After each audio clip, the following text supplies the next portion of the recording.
December 30th, 2025, VJ Edgecombe launched a 25-foot game winner with just 1.7 seconds remaining in overtime, and the Philadelphia 76ers walked away with a 139-136 victory over the Memphis Grizzlies. What happened in the final minutes leading up to that moment deserves a closer look. With under 2 minutes left in regulation, Philadelphia appeared to have this one locked up after Edgecombe drilled a three-pointer that pushed their lead to 128-121.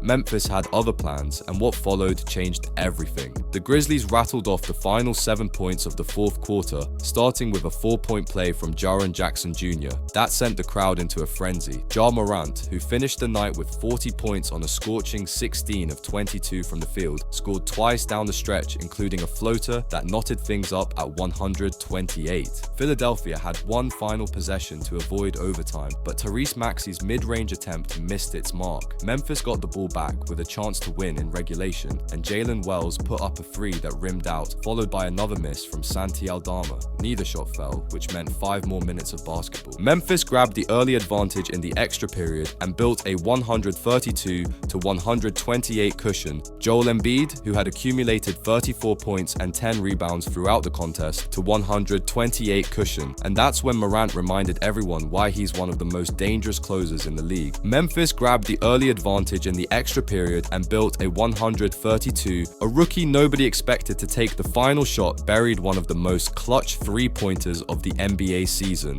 Maxey's final line read 34 points and 12 assists with 0 turnovers, while Embiid contributed 34 and 10 of his own. But here's the thing about that night in Memphis. It belonged to the 3rd overall pick from Baylor, the 20-year-old who showed absolutely no hesitation when the game hung in the balance.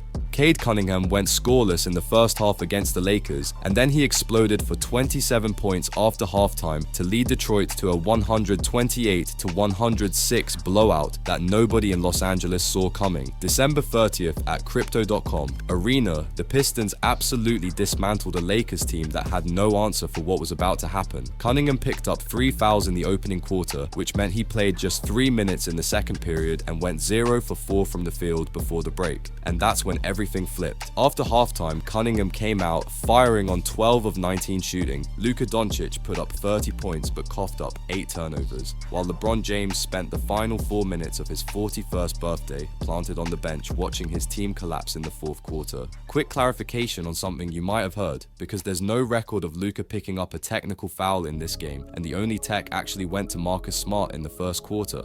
Detroit climbed to 25-8. Revenge was the obvious storyline heading into this one. Back in November, Utah had stolen a game at TD Garden when Jusuf Nurkic tipped in a winner with 0.6 of a second remaining, and the Celtics clearly hadn't forgotten. What makes this matchup different from most is the sheer number of connections between these two organizations. Danny Ainge spent years as a player and executive in Boston before taking over basketball operations in Utah, and his son Austin followed a similar path after 12 years with the Celtics front office. Will Hardy, now coaching the Jazz, served as an assistant in Boston during their 2022 finals run. And here's where it gets interesting. Joe Mazzulla's brother Justin currently works for Utah as an assistant video coordinator. The game itself started rough for Boston, with the Jazz building a double-digit lead in the first quarter. That changed when the Celtics exploded for 40 points in the third quarter and seized control of the game. White finished the night with 27 points, 7 rebounds, 6 assists, and those 7 career-high blocks that placed him alongside Doug Christie, Tracy McGrady, Dennis Johnson, and George Gervin in the record books. Boston took this one 129-119, splitting the season series at 1 game apiece. White reminded everyone watching that historic nights in the NBA can arrive without any warning at all. The Los Angeles Clippers just destroyed the Sacramento Kings 131-90, and this is the story of 2 California franchises moving in completely opposite directions. Kawhi Leonard put up 33 points to lead the charge, but here's what makes it even wilder. Just 2 days before this game, Leonard exploded for a career-high 55 points against Detroit, tying James Harden's franchise record for points in a single game. During this 5-game streak, Leonard has averaged 39 points per game, while shooting nearly 50% from the field, which is the kind of efficiency that reminds everyone what he's capable of when healthy. The Clippers jumped out to a 34-20 lead after the first quarter, and by halftime, the score sat at 73-40. 40, which meant the second half turned into extended garbage time. And that's where the history becomes interesting. These two franchises have faced each other 233 times in the regular season, and somehow they have never once met in the playoffs. Sacramento actually leads the all-time series 124 to 109, but that number has been moving in the wrong direction lately since the Clippers have now won 6 straight matchups. After this game, the Clippers improved to 11-21, while the Kings dropped to 8-25, leaving both teams stuck near the bottom of the Western Conference standings.